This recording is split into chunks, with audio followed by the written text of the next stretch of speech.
जय हिंद फ्रेंड्स। भारतीय राजनीति हम लोग पढ़ रहे हैं, राज व्यवस्था, इंडियन पॉलिटी। और अभी तक हमने उसकी ऐतिहासिक पृष्ठभूमि अपने संविधान की देख रहे थे, जिसमें हमने चार्टर एक्ट देख लिए थे, जो कि 1773 रेगुलेटिंग एक्ट से शुरू हो करके और वो 1853 तक चार्टर एक्ट ही आए। उसके बाद कंपनी का शासन हट करके डायरेक्ट इंग्लैंड के राजा का शासन हो गया, महारानी का शासन हो गया, और वहाँ की संसद जो है डायरेक्ट भारत पर कंट्रोल करने लगी।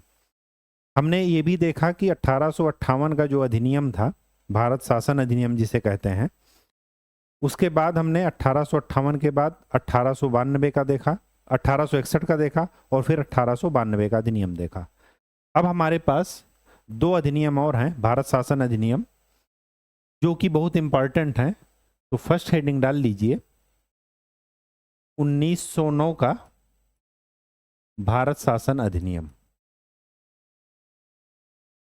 ये दोनों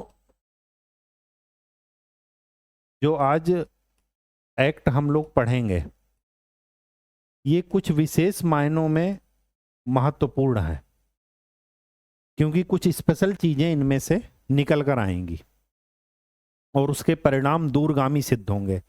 एक ऐसा परिणाम मिलेगा कि आज जो भारत और पाकिस्तान का विभाजन हम देख रहे हैं, वो इसी अधिनियम की जड़ से शुरू हुआ। उसकी जड़ें यहां पर आपको मिलेंगी। ये जड़ें इतनी गहरी थीं कि स्वतंत्रता का सूर्य जो है हमने विभाजन के पहले नहीं देखा। पहले विभाजन हुआ, उसके बाद हमने स्वतंत्रता का सूर्य देखा। ठीक, तो 1909 के अधिनियम स्टार्ट करते हैं। 1909 का जो अधिनियम था, उसको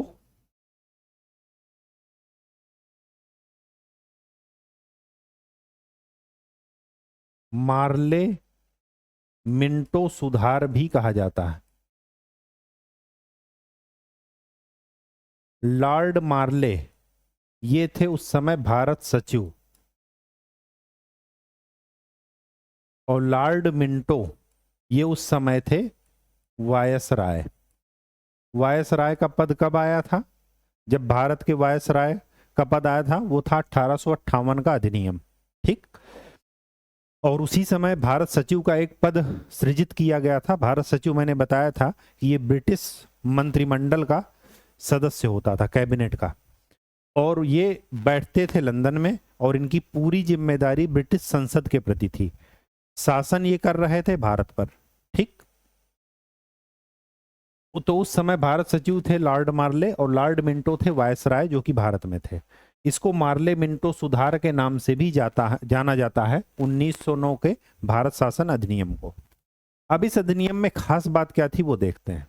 इस अधिनियम में पहली खास बात ये थी, 1892 के अधिनियम में हमने पढ़ा था कि जो केंद्रीय विधान परिषद थी, उसमें हमने क्या किया था? उसमें हमने भारतीयों की एंट्री शुरू कर दी थी, लेकिन हमने उनको कुछ लिमिटेड पावर्स दी थी। वो पावर क्या थी? कि बजट पर वो केवल बहस कर सकते थे। ठीक है, अनुपूरक प्रश्न नहीं पूछ सकते थे। अनुपूरक प्रश्न का मतलब ये होता है, जैसे मैं आपसे पूछूं कि आप कहां से आ रहे हैं, तो आप बताएंगे हम यहां गए थे, फिर मैं आगे पूछूं उसी से रिलेटेड कि क्यों गए थे वहां पर, तो ये क्या हुआ? क्यों वाला जो वो प्रश्न हुआ, क्वेश्चन हुआ, ये क्या है? अनुपूरक प्रश्न, जो किसी प्रश्न के साथ में पूछा जाए। ठीक है, कि वहां से कुछ आंसर मिला, फिर हम क्वेश्चन पूछे, फिर आंसर मिला, फिर क्वेश्चन पूछे। ठीक है, तो 1892 के अधिनियम में ये थी कि भारतीय सदस्यों की एंट्री तो होने लगी थी इंडियन पार्लियामेंट में, लेकिन वहां पर उनको पावर्स क्या थी? कम थी। यहां पर पावर्स का दायरा क्या किया गया? बढ़ाया गया। पावर्स का दायरा ही खाली नहीं बढ़ाया गया, उनकी संख्या भी बढ़ाई गई। ठीक, तो पहला यहां पर लिखिए कि केंद्रीय विधान परिषद, वीपी का मतलब विधान परिषद, एंड प्रांतीय विधान परिषद में भारतीयों की संख्या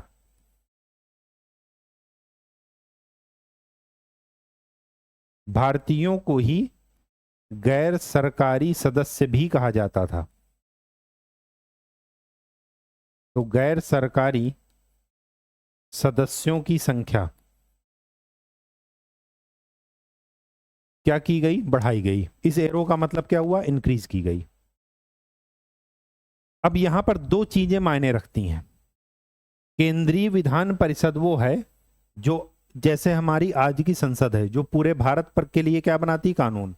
प्रांतीय विधान परिषद वो है जो अलग अलग राज्यों के लिए कानून बनाती है। जैसे यूपी की विधानसभा हो गई, महाराष्ट्र की विधानसभा हो गई, मध्य प्रदेश की विधानसभा हो गई, वो प्रांतीय विधान परिषद है। अब यहां पर यह है कि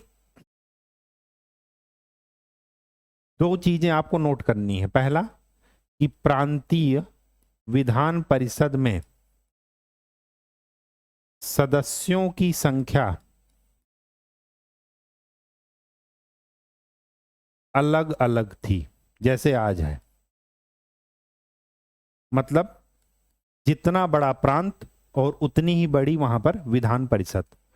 सबसे ज्यादा यूपी अगर बड़ा है तो यूपी में सबसे ज्यादा वो मेंबर ऑफ लेजिस्लेटिव असेंबली होंगे, एमएलए, ठीक है, या विधायक। गोवा अगर छोटा है तो वहां पर कम होंगे। ठीक। तो पहली बात कि प्रांतीय विधान परिषद में सदस्यों की संख्या अलग अलग थी। ऐसा क्यों है? ऐसा है इस वजह से क्योंकि उनका भौगोलिक क्षेत्रफल अलग अलग था। केंद्रीय विधान परिषद में हमें यह ध्यान रखना है कि यहां पर सदस्यों का बहुमत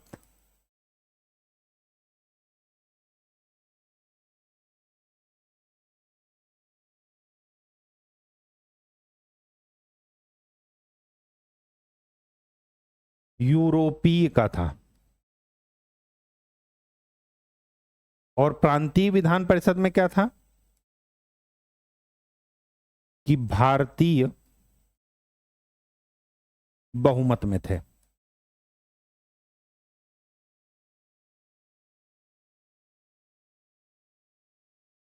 तो यहां पर दो चीजें क्या निकल कर आई कि प्रांतीय विधान परिषद में जो मेंबर्स थे उनकी संख्या, नंबर्स अलग अलग थी।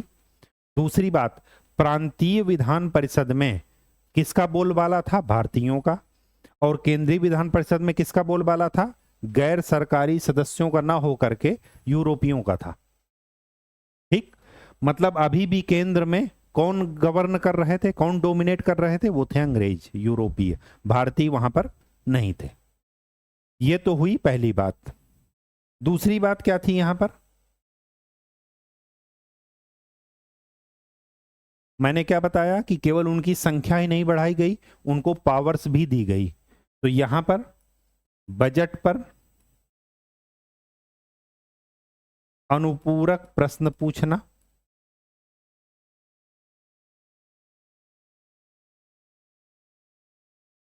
एंड संकल्प रखना, रिजोल्यूशन, ये शक्ति दी गई। ठीक। केंद्रीय विधान परिषद में भारतीयों को, ठीक है, और प्रांतीय में तो इनका बहुमत था ही भारतीयों का, तो यहां पर कोई दिक्कत नहीं थी। जो तीसरी बात, खास बात थी, वो यहां पर यह थी कि इसके पहले चाहे गवर्नर जनरल का शासन रहा हो, चाहे गवर्नर का शासन रहा हो, और अब वायसराय का शासन आ गया, यहां पर जो इनकी एग्जीक्यूटिव काउंसिल थी, कार्यकारी परिषद जिसे आप कहते थे, 1858 के अधिनियम में हमने पढ़ा था कि कार्यकारी परिषद में 15 सदस्य रहते थे। वहां पर सारे सदस्य क्या थे? यूरोपीय। ठीक। अब यहां पर क्या किया गया कि वायसराय की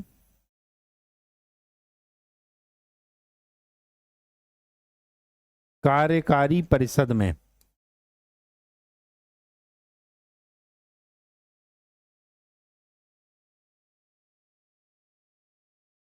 भारतीयों को एंट्री मिल गई एसोसिएशन बनाने का,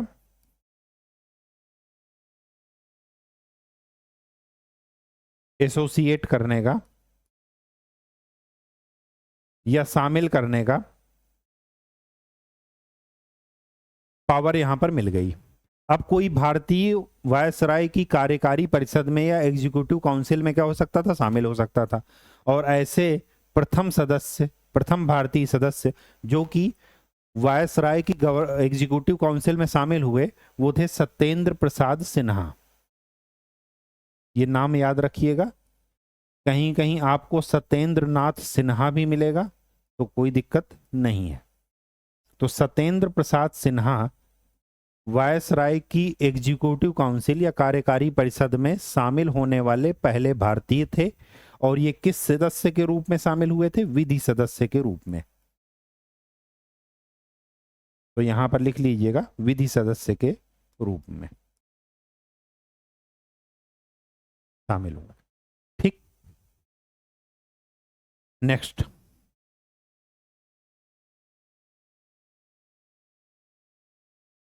फोर्थ पॉइंट ये था कि यहां से पृथक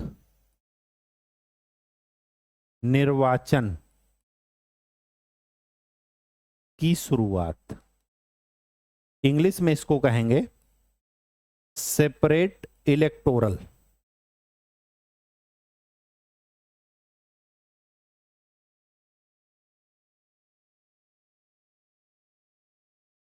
इसमें क्या खास बात थी, इसमें ये खास बात थी, पृथक निर्वाचन कहते किसे हैं।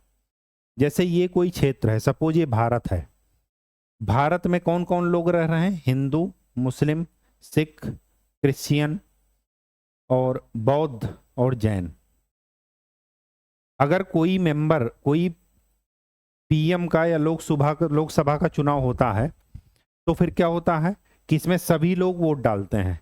पीएम हो सकता है हिंदू हो सकता है मुस्लिम हो सकता है सिख हो, क्रिश्चियन हो, बौद्ध हो, जैन हो, कुछ भी हो सकते हैं, लेकिन वोटिंग राइट किसको है, सभी को।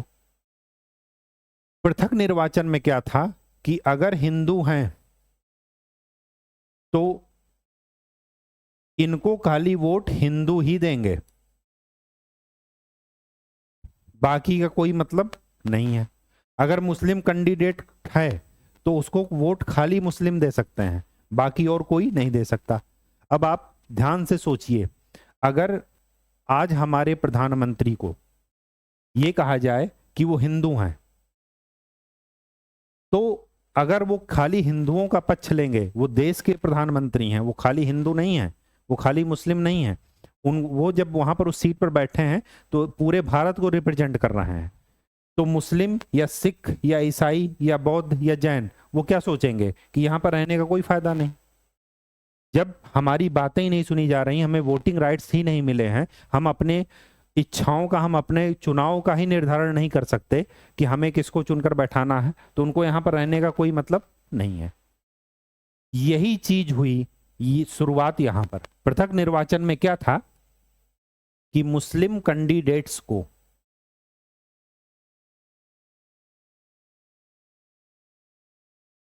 केवल मुस्लिम मतदाता ही वोट कर सकते थे। अब ये जानबूझ करके बांटो और राज करो की नीति थी, डिवाइड एंड रूल। दो बिल्लियों की लड़ाई में मजे कौन लेगा, बंदर, बस सीधी सी बात यह है। ठीक है, अब क्या हुआ, ये बीज इतना खतरनाक हुआ कि 1947 तक आते आते भारत के दो टुकड़े हो गए, एक पाकिस्तान और एक हिंदुस्तान, इंडिया। ये इसी वजह से हुए, क्यों, क्योंकि पाकिस्तान को जो सपोर्ट कर रहा था मुस्लिम लीग, वो पृथक निर्वाचन की देन थी। उसको यहां से क्या मिला, हौसला मिला। तो जो पाकिस्तान में हिंदू या जो भी माइनॉरिटीज रहते थे वो क्या कहते थे कि अगर हमारे यहाँ पर चुनाव का अधिकार नहीं है तो हमें यहाँ पर रहना बेकार है। वो इधर चले आए और इधर के इधर चले गए जो संकीर्ण विचारधारा के थे। अगर वोटिंग राइट ऐसा नहीं होता तो फिर ये कभी भी जो सांप्रदायिकता का बीज है वो कभी भी नहीं पनपता, उसकी जड़ें यहां से शुरुआत हुई। अगर पृथक निर्वाचन प्रणाली की शुरुआत ना की गई होती तो कभी भी, हो सकता है इतिहास कोई नहीं जानता, भूगोल हो सकता है कुछ दूसरा होता है इतिहास आज, ठीक है। तो पृथक निर्वाचन की शुरुआत यहां से हुई, पृथक निर्वाचन का कॉन्सेप्ट आपने जान लिया। पृथक निर्वाचन का ये मतलब है कि जो जिस धर्म का कैंडिडेट होगा उसको चुनने का, उसका वोटिंग राइट का अधिकार उसी धर्म के लोगों को है, बाकी कोई मतलब नहीं रखता, ठीक। अब अगर ऐसा है तो ये खाली किसकी समस्या सुनेंगे? जो इनको चुना है, बाकी लोगों की समस्या को ये क्या करेंगे? दरकिनार कर देंगे। तो ये क्या होगा? विभाजन की शुरुआत होती है यहीं से, ठीक है। पहले विचार के रूप में आएगा, फिर धीरे धीरे भौतिक रूप में सामने आ जाएगा। अब इस पृथक निर्वाचन की शुरुआत फर्स्ट हुई थी मुस्लिमों से। क्यों? क्योंकि उस समय मुस्लिम लीग ऐसी सत्ता में, ऐसे मतलब उसमें फेज में आ गई थी कि वो कांग्रेस का क्या कर सके, मुकाबला कर सके। और उसको खड़ा किसने किया था? अंग्रेजों ने। किसको अपोज करने के लिए? कांग्रेस के आंदोलन को या कांग्रेस को दबाने के लिए, ठीक। तो पृथक निर्वाचन की यहां पर शुरुआत हुई। यहीं से एक पॉइंट निकल कर आता है कि ये जो मार्ले मिंटो सुधार था, ये क्या था? इसी 1909 के अधिनियम से आया। तो लॉर्ड मिंटो को, जो इस समय वायसराय थे, सांप्रदायिकता का जनक कहा जाता है।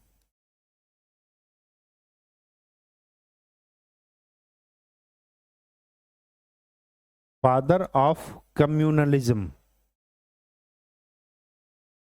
Father of communalism.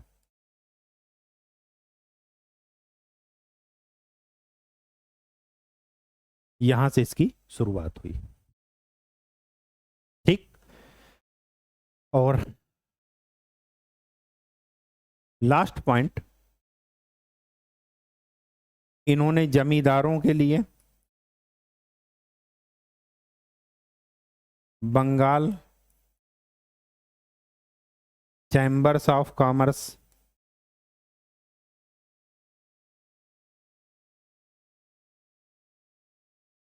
एंड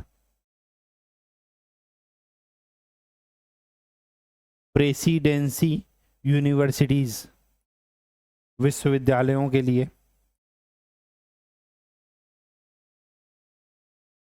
भी पृथक निर्वाचन की शुरुआत की।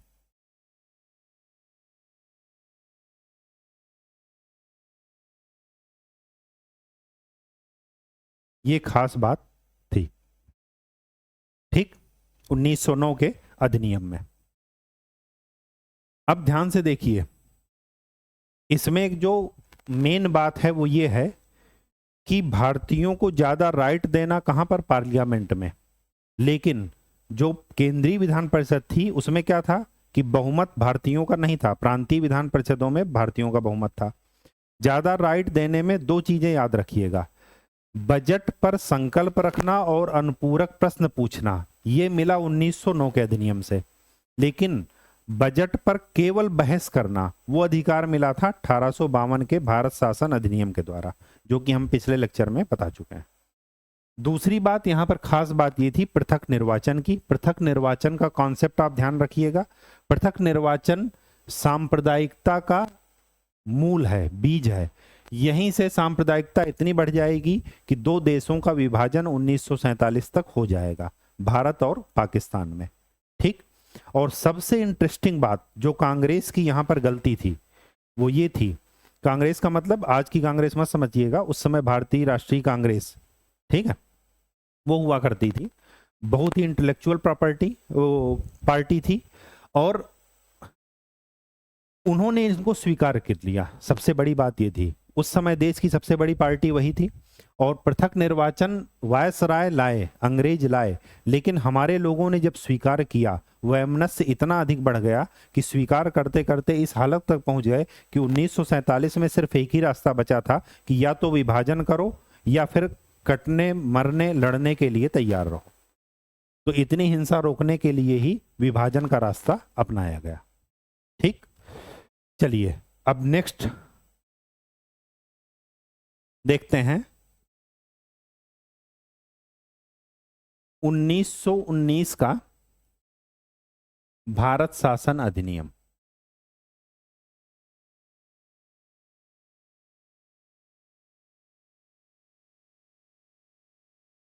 अब ध्यान से देखिए, 1905 में, आई थिंक 1905 में, या हाँ 1905 में बंगाल का विभाजन हुआ लॉर्ड कर्जन के टाइम पर। ठीक, बंगाल का विभाजन उस समय थे लॉर्ड कर्जन वायसराय। बंगाल का विभाजन का एक ही जो है वो था, कारण था कि हिंदू मुस्लिम एकता को क्या कर दिया जाए, डिवाइड कर दिया जाए। उससे भी बात नहीं बनी तो 1906 में मुस्लिम लीग की स्थापना की गई।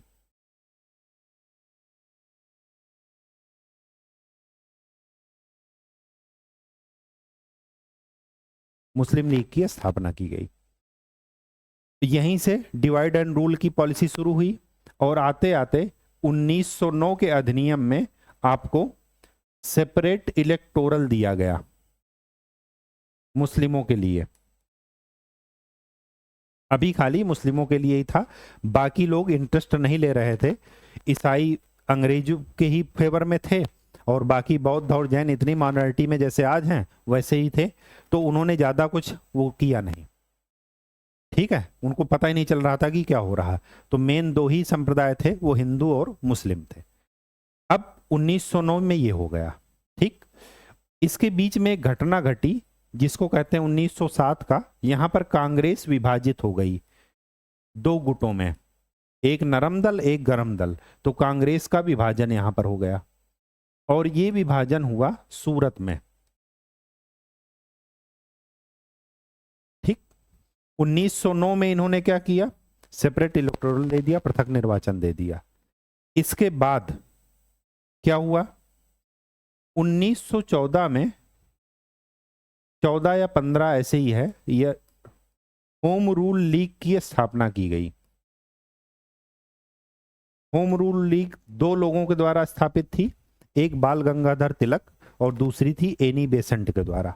ठीक, तिलक का एरिया सीमित था, भारत के कुछ पोर्शन में ही था, महाराष्ट्र वगैरह में। पूरे भारत में बाकी एरिया था एनी बेसेंट का। ठीक, तिलक और एनी बेसेंट के माध्यम से 1915 में एक समझौता हुआ जिसको बोलते हैं लखनऊ समझौता। यहां पर दो चीजें हुई, दो चीजें हुई। पहला, मुस्लिम लीग और इंडियन नेशनल कांग्रेस, भारतीय राष्ट्रीय कांग्रेस, ये दोनों आपस में मिले, एक हो गए। ठीक, अब मुस्लिम लीग और इंडियन नेशनल कांग्रेस एक हुए तो किस शर्त पर हुए ये जानिए। इंडियन नेशनल कांग्रेस ने सेपरेट इलेक्टोरल जो यहां पर दिया गया था इसको मान्यता दे दी। ठीक, साथ में यहां पर एक बात और हुई लखनऊ समझौते में, वो ये हुई कि जो कांग्रेस का विभाजन हुआ था 1907 में नरम दल और गरम दल में, तो यहां पर क्या हुआ कि कांग्रेस का एकीकरण हो गया, दो दलों का एकीकरण।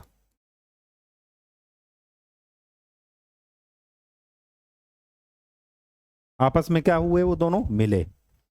और यहीं के बाद से गांधी जी की एंट्री हुई भारतीय राजनीति में।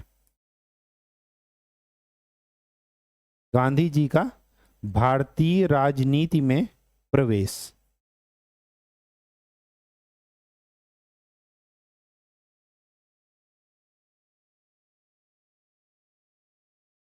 ठीक, 1918 जलियांवाला बाग कांड हो गया। जलियांवाला बाग कांड 1918 में हुआ था या 1913 में, चलिए अभी यही लिखिए, जलियांवाला बाग कांड।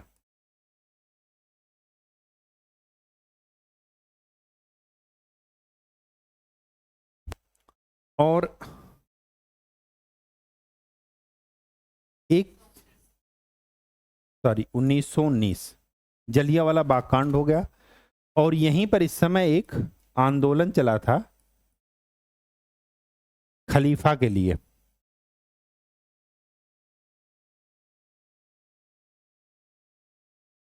खिलाफत आंदोलन।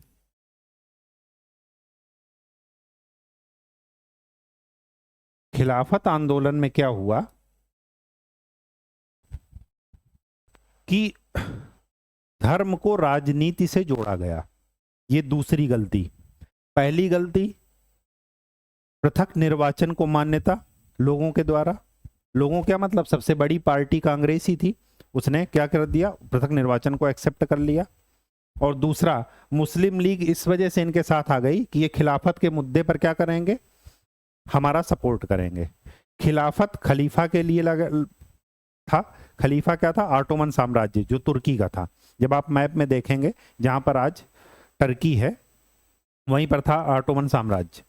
उसमें ये थी कि ये कहा गया था कि अगर प्रथम विश्व युद्ध में तुर्की हारता है तो ब्रिटिश ने ये कहा था कि हम उसको ससम्मान, मतलब उसका आदर करेंगे और ज्यादा उसके साथ हीन भावना या हीन जो है शर्तें नहीं लागू करेंगे उस पर। लेकिन जैसे ही प्रथम विश्व युद्ध में दो गुटों में से एक गुट विजयी हुआ तो जो पराजित गुटों में था वो था ऑटोमन साम्राज्य। तो ब्रिटिश ने क्या किया, उसके साथ बहुत ही बेशर्मी से बिहेव किया।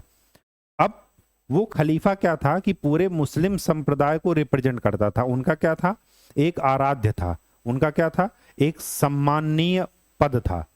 अब क्या हुआ, जैसे क्रिश्चियन में पोप होते हैं, ठीक। अब क्या हुआ, सारे मुस्लिम क्या किए, वो ब्रिटिश से रुष्ट हो गए। कांग्रेस ने क्या किया, इसका फायदा उठाना चाहा कि हम इनको, मुस्लिम को भी लेकर के क्या करेंगे, रिप्रेजेंट करेंगे। तो मुस्लिम लीग ने क्या किया, इस वजह से कांग्रेस के साथ जुड़े कि वो खिलाफत आंदोलन के लिए हमारे साथ हैं। और इनकी क्या शर्तें थी कि इन्होंने क्या किया, इस जुड़ने के साथ ही पृथक निर्वाचन को एक्सेप्टेंस दे दी। खिलाफत आंदोलन में सबसे बड़ी गलती थी क्या थी कि धर्म को राजनीति के साथ जोड़ना। अदरवाइज धर्म और राजनीति दोनों अलग अलग चीजें हैं। धर्म को जब आप राजनीति के साथ जोड़ देंगे तो लोगों का लामबंद करना एक धर्म के आधार पर होगा, राजनीति के आधार पर नहीं, ठीक। तो ये सारा बैकग्राउंड, इसी में जलियांवाला बाग कांड के समय ही 1919 में क्या हो गया था, जलियांवाला बाग कांड के पहले था, आया था रोलेट एक्ट। रोलेट एक्ट में क्या कहा गया था, बिना वकील और बिना दलील के हम लोगों को गिरफ्तार कर सकते हैं, ठीक। इसी के विरोध में जलियांवाला में सब लोग इकट्ठा हुए और जनरल डायर ने गोली चला दी, तो जलियांवाला बाग कांड हो गया। अब ध्यान से देखिए कि अंग्रेजों के लिए हिम्मत कहां से आई कि वो ऐसे दनादन अधिनियम ला रहे हैं और डिवाइड एंड रूल की पॉलिसी को क्या कर रहे हैं, ब्रॉड कर रहे हैं, उसको क्या कर रहे हैं, चौड़ा कर रहे हैं। उन दोनों की खाई को, डिवाइड एंड रूल की खाई को क्या कर रहे हैं, बड़ा कर रहे हैं। हिंदू मुस्लिम के बीच जो एकता थी उसको क्या कर रहे हैं, बड़ा कर रहा है, ठीक, उस खाई को। देखिए यहां पर स्थापना हुई, यहां पर कांग्रेस का विभाजन हो गया। अब जब विभाजन हो गया तो सीधी सी बात यह थी कि अंग्रेजों ने यह सोचा कि मुस्लिम लीग को हम अपने साथ कर लिए, कांग्रेस विभाजित हो गई, तो अब कांग्रेस का वो जनाधार नहीं है जो पहले था। उन्होंने झट से लाया 1909 का अधिनियम। इसमें इन्होंने क्या किया, कम्युनलिज्म को क्या कर दिया, बढ़ावा दे दिया, उसका बीज बो दिया। अब जब बीज बो दिया तो उसका असर इनको दिखना नहीं शुरू हुआ कि बीज तो बोया लेकिन उसका असर दिखना चाहिए ना। उसके जस्ट अपोजिट चीजें होने लगी। यहां पर देखिए सारी चीजें अपोजिट हो रही हैं। गांधी जी की एंट्री 1915 में, इन दोनों के बीच समझौता।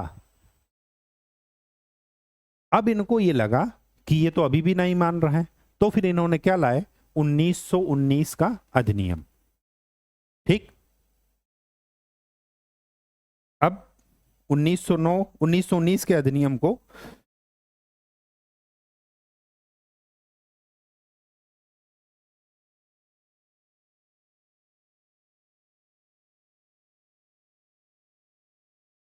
मॉन्टेग्यू चेम्सफोर्ड सुधार भी कहा जाता है। लॉर्ड मॉन्टेग्यू भारत सचिव थे और लॉर्ड चेम्सफोर्ड वायसराय थे भारत में। यह अधिनियम तब आया। ये लागू कब हुआ? लागू हुआ 1921 से।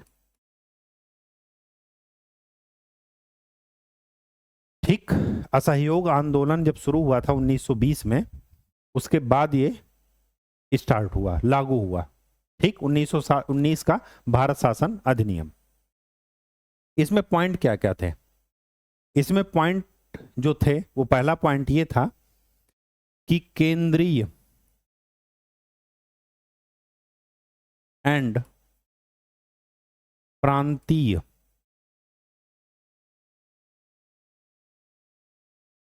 विषयों को अलग अलग कर दिया गया।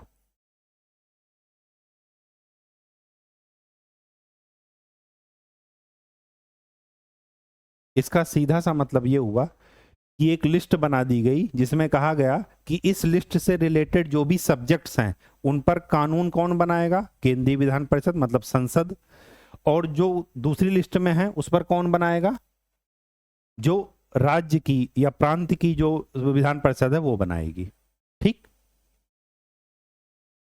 दूसरी चीज कहने का मतलब यहां पर यह हुआ कि प्रांतों को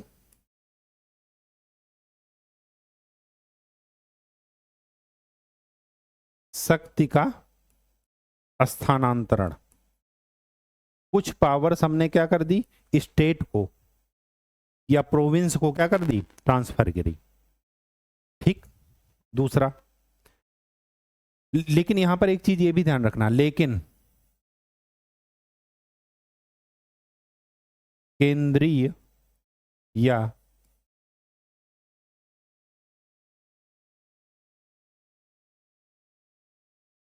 केंद्रीय ढांचा, सेंट्रल स्ट्रक्चर जो था वो एकात्मक ही रहा।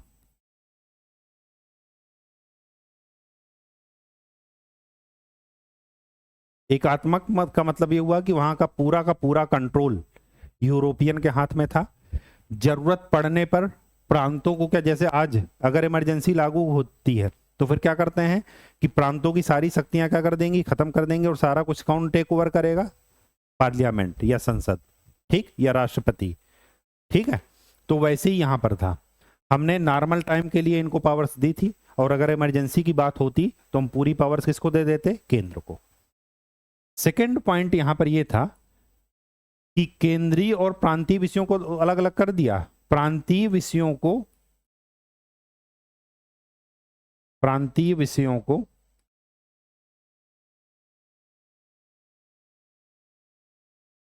दो भागों में विभक्त किया गया।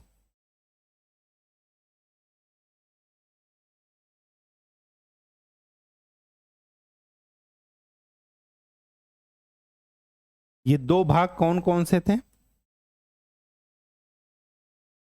प्रांतीय सूची को, जो सब्जेक्ट थे उनको दो पार्ट में और डिवाइड कर दिया गया। एक था हस्तांतरित सूची या विषय, लिस्ट या सब्जेक्ट, और दूसरा था आरक्षित विषय या सूची। आरक्षित वो थे जिन विषयों पर वायसराय कहिए या ये कहिए गवर्नर जनरल अपने कार्यकारी परिषद के द्वारा कानून बना सकता था।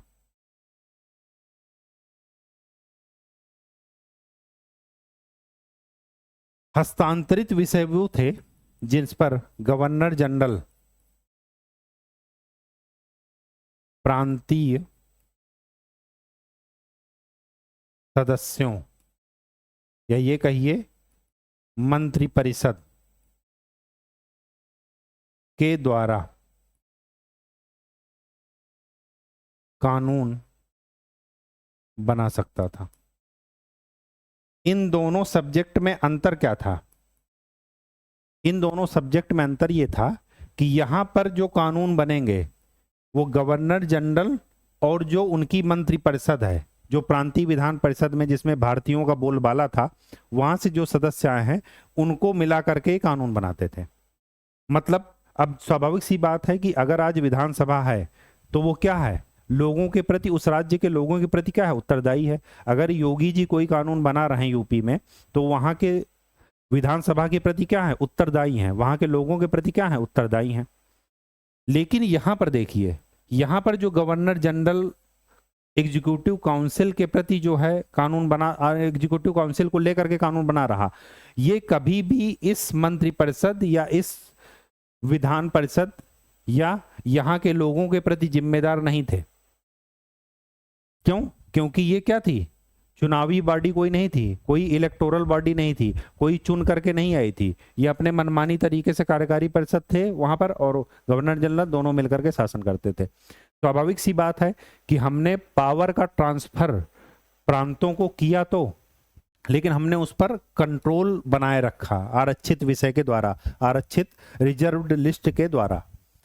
इस अब स्वाभाविक सी बात यह है कि अगर आप मैक्सिमम पावर अपने हाथ में रखना चाहते हैं, अगर आप खाली नाम के लिए दूसरे को पावर ट्रांसफर करना चाहते हैं, तो सबसे बड़ी बात होती है राज्य चलाने के लिए, वो होती है इकोनॉमी। अगर सरकार आज टैक्स ना ले तो राज्य कैसे चलेगा? सीधी सी बात यह है, वो अपने अधिकारियों को वेतन नहीं दे पाएंगे। जब अधिकारी वेतन नहीं दे पाएंगे तो अधिकारी सरकार के प्रति क्यों होंगे, क्या कहते हैं, विश्वास पात्र होंगे। ठीक, तो स्वाभाविक सी बात है कि आरक्षित विषय में हमेशा उन्हीं विषयों से रिलेटेड होगा जो हमेशा बजट या फंड से रिलेटेड होगा। जब ये इनको पैसे नहीं देंगे, अब इन्होंने कहा कि यहाँ पर एक स्कूल बनाना है, भारतीयों को जरूरत है। अब स्कूल बनाने के लिए फंड कहाँ पर है? फंड का सब्जेक्ट रिजर्व लिस्ट में। वो कौन देगा? Governor general. इनके कार्यकारी परिषद ने कहा कि दे दो, गवर्नर जनरल ने कहा नहीं देंगे, या इनके कार्यकारी परिषद ने कहा कि नहीं देना। इनको स्कूल बना, अगर स्कूल बना दोगे तो ये इनके बच्चे पढ़ लेंगे और वो हम ही को क्या करेंगे, अपोज करेंगे, हमारे शासन को क्या कर देंगे, उखाड़ फेंकेंगे। तो स्वाभाविक सी बात है कि इनका स्कूल नहीं बनेगा। अब ये क्या किए, ये केवल एक तरीके से झूठी पावर लेकर के शासन कर रहा है। इनके हाथ में एक्चुअल पावर किसके हाथ में है? इधर रिजर्व लिस्ट में। इसी को बोला गया कि प्रांतों में, ये सारी चीजों को कहा गया कि प्रांतों में द्वैध शासन की शुरुआत हुई। एक द्वैध शासन कंपनी के टाइम में था, उसमें क्या था, बोर्ड ऑफ डायरेक्टर और बोर्ड ऑफ कंट्रोल, और जो कि खत्म हुआ कब? जब 1858 का अधिनियम आया। अब द्वैध शासन प्रांतों में शुरू हुआ, केंद्र में नहीं, ये ध्यान रखिएगा। केंद्र में अभी भी एकात्मक शासन ही है, सेंटर का पूरा कंट्रोल है, यूरोपीय वहां पर बहुमत में है। ठीक, लेकिन प्रांतों में क्या हुआ, डुअल या डायरकी सिस्टम का क्या हुआ, शुरुआत हो गई। ठीक, द्वैध शासन की। द्वैध शासन का मतलब आप समझ गए। चलिए थर्ड,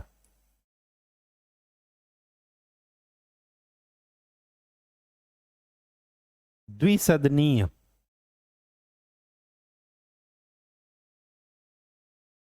केंद्रीय विधान परिषद का गठन किया गया। मतलब राज्यसभा और लोकसभा। ठीक, साथ में बहुमत सदस्यों को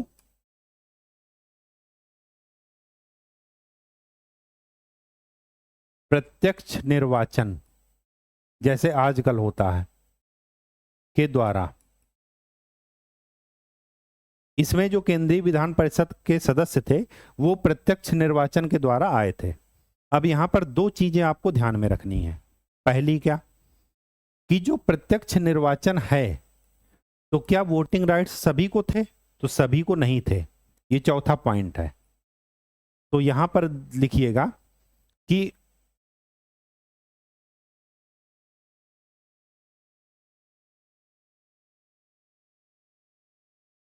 मतदान का अधिकार या निर्वाचन का अधिकार कर,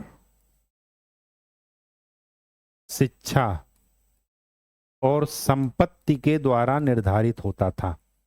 आपके पास आप कितना टैक्स दे रहे हैं, अगर टैक्स दे रहे हैं तो आपको वोटिंग राइट मिलेगा। आप कितने एजुकेटेड हैं तो आपको वोटिंग राइट मिलेगा। आपके पास कितनी प्रॉपर्टी है तो वोटिंग राइट मिलेगा। मतलब एक आम पब्लिक को, जैसे आजकल है कि एक आम पब्लिक 18 साल के ऊपर है तो उसको वोटिंग अधिकार है, ठीक। तो यहां पर क्या है, आप टैक्स दे रहे हैं नहीं दे रहे हैं उससे कोई मतलब नहीं, आज के समय में आपको वोटिंग राइट है, आप वोट डालने जा सकते हैं, कोई मना नहीं करेगा। लेकिन यहां पर वोटिंग राइट केवल 3 बेस पर दिया जाता था, या तो आप टैक्स दे रहे हो, या क्या हो, एजुकेटेड हो, या क्या हो, आपके पास प्रॉपर्टी ज्यादा हो, संपत्ति ज्यादा हो। तो स्वाभाविक सी बात है कि इनको चुनने के लिए कौन से लोग वोट कर रहे होंगे, आम पब्लिक तो कभी वोट करेगी नहीं। जब नहीं करेगी तो इनको कौन वोट दे करके वहां पर बैठा रहा होगा कुर्सी पर, जो इलीट क्लास है वो। आम पब्लिक से इनका कोई लेना देना नहीं था, ठीक।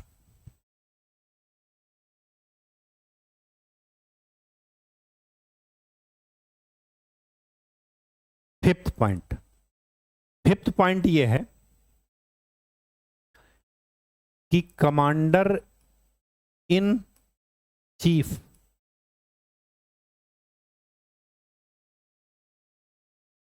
को छोड़कर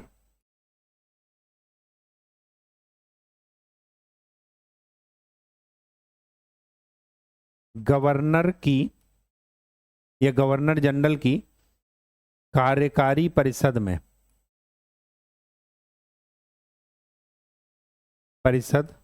के 6 सदस्यों में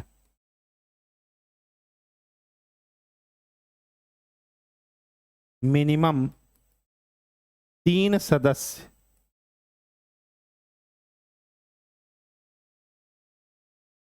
भारतीय होने चाहिए। कमांडर इन चीफ को छोड़कर क्यों, ताकि सेना की कमांड वो यूरोपियन के हाथ में ही रहे।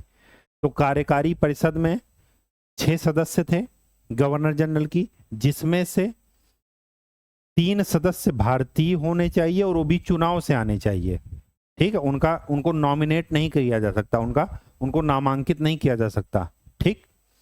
किसी की मर्जी नहीं चलेगी, वहां पर क्या होना चाहिए, चुनाव होना चाहिए था। और 6 सदस्य में से मिनिमम 3 भारतीय होने चाहिए। उन 3 में से कोई भी कमांडर इन चीफ नहीं बनेगा, बाकी कोई भी पद वो ले ले, लेकिन कमांडर इन चीफ कौन रहेगा, यूरोपीय, ठीक। 6। अब आपको क्या लग रहा है कि खिलाफ 1915 में लखनऊ समझौता में मुस्लिम लीग कांग्रेस आपस में मिले, गांधी जी की राजनीति में एंट्री हो गई, रोलेट एक्ट आ गया, जलियांवाला बाग कांड हो गया। अब इससे आपको ये समझ में आ रहा होगा कि वो क्या करेंगे, पृथक निर्वाचन को और बढ़ाएंगे या कम करेंगे, तो बढ़ाएंगे। तो यहां पर लिख लीजिएगा कि पृथक निर्वाचन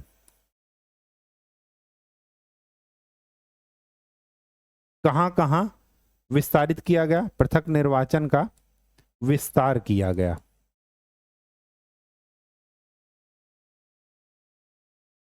अब कहां कहां विस्तार किया गया, वो किया गया ईसाइयों के लिए, अभी तक मुस्लिमों के लिए था खाली, ईसाइयों के लिए, एंग्लो इंडियंस के लिए। एंग्लो इंडियंस वो होते हैं जिनके पितृपक्ष का कोई जो है वो यूरोपीय व्यक्ति हो या भारत के बाहर का व्यक्ति हो, वो है एंग्लो इंडियन, पिछली 3 पीढ़ी में, ठीक है। एंग्लो इंडियंस यूरोपियों के लिए,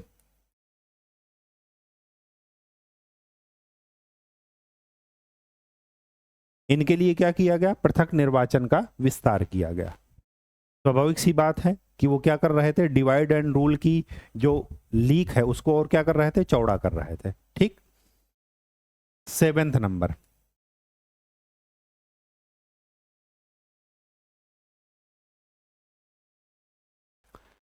यहां पर क्या किया गया 7th नंबर में,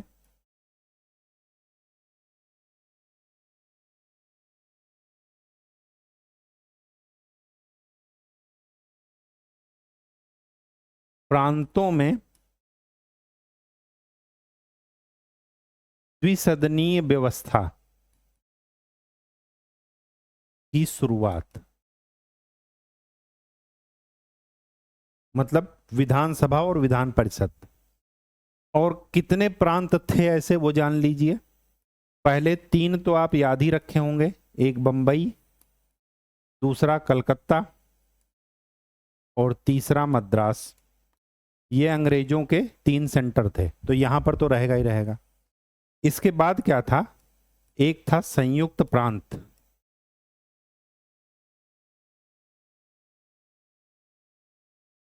दूसरा था बिहार, बिहार नहीं,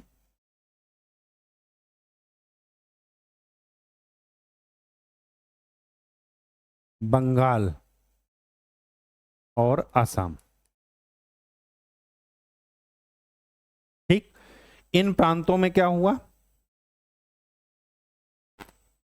2 द्विसदनीय व्यवस्था की शुरुआत हो गई। ठीक, एट्थ पॉइंट ये है कि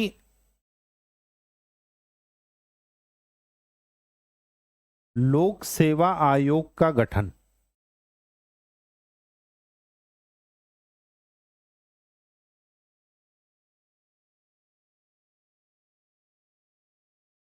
(1921) से लागू हुआ, तो 1921 से ही। पब्लिक सर्विस कमीशन, और 1926 में केंद्रीय लोक सेवा आयोग का गठन हुआ, जिसे आप यूपीएससी कहते हैं, केंद्रीय लोक सेवा आयोग का गठन, सिविल सर्विसेज की भर्ती के लिए खुली प्रतियोगिता के माध्यम से। ठीक, उसका क्या किया गया, गठन किया गया। ठीक,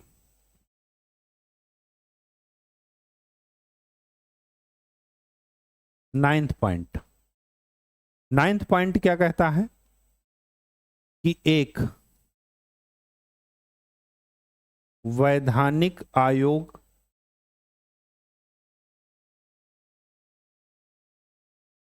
गठित किया जाएगा, ये प्रॉमिस किया गया इसमें। ये वैधानिक आयोग जो लीगल कमीशन है वो क्या करेगा, जो 10 वर्ष बाद, मतलब 1919 में लागू हो रहा है, तो कब, 1929 में भारतीय प्रशासन पर, इंडियन एडमिनिस्ट्रेशन पर क्या करेगा, रिपोर्ट सौंपेगा। और इसी रिपोर्ट के बाद हम आगे डिसाइड करेंगे कि भारतीयों को सत्ता सौंपनी है या भी और यहां पर शासन करना है। ठीक, बात समझ में आ गई? कहीं कोई दिक्कत हो तो बताइए, चीजें समझ में आ रही होंगी, क्लियर हो रहा होगा। ठीक है, तो 1919 के अधिनियम में 2 चीजें ध्यान रखने वाली हैं। पहला, पृथक निर्वाचन का विस्तार, प्रांतों में 2 प्रकार की लिस्ट बनाई गई, एक हस्तांतरित और एक हस्तांतरित मतलब ट्रांसफरेबल, और दूसरा रिजर्व्ड। रिजर्व्ड वाला गवर्नर जनरल अपने पास रखे, गवर्नर जनरल उस पर क्या करते थे, कार्यकारी परिषद के माध्यम से शासन करते थे। कार्यकारी परिषद ऐसी थी जो वहां के विधानसभा के प्रति जिम्मेदार नहीं थी। ठीक, और हस्तांतरित विषय में क्या होता था कि गवर्नर जनरल जो प्रांतीय विधान परिषद के मंत्रीगण थे उनके माध्यम से शासन करते थे, जो कि अंततः प्रांतीय विधान परिषद के प्रति ही क्या करते थे, उत्तरदायी थे। लेकिन ये इसी सिस्टम को बोला गया द्वैध शासन प्रणाली, प्रांतों में द्वैध शासन प्रणाली की शुरुआत हुई। ठीक है, नेक्स्ट पॉइंट,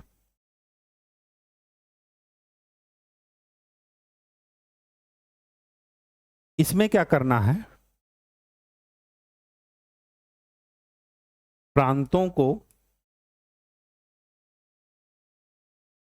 बजट बनाने का अधिकार दिया गया, राइट दिया गया।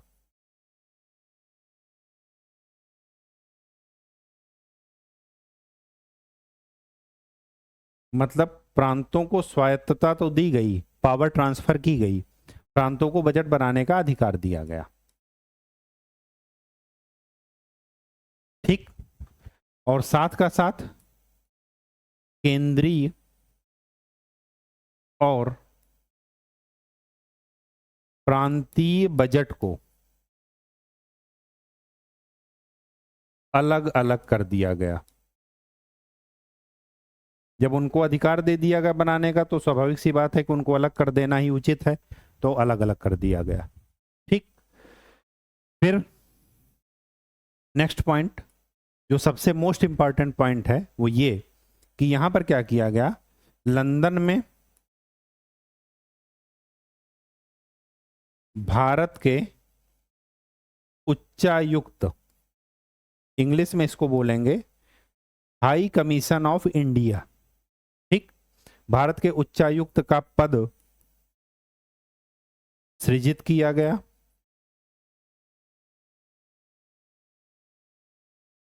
अब जब पद सृजित कर दिया गया, तो इसको पावर देने की बात आई, तो क्या करेंगे, भारत सचिव के कुछ कार्यों को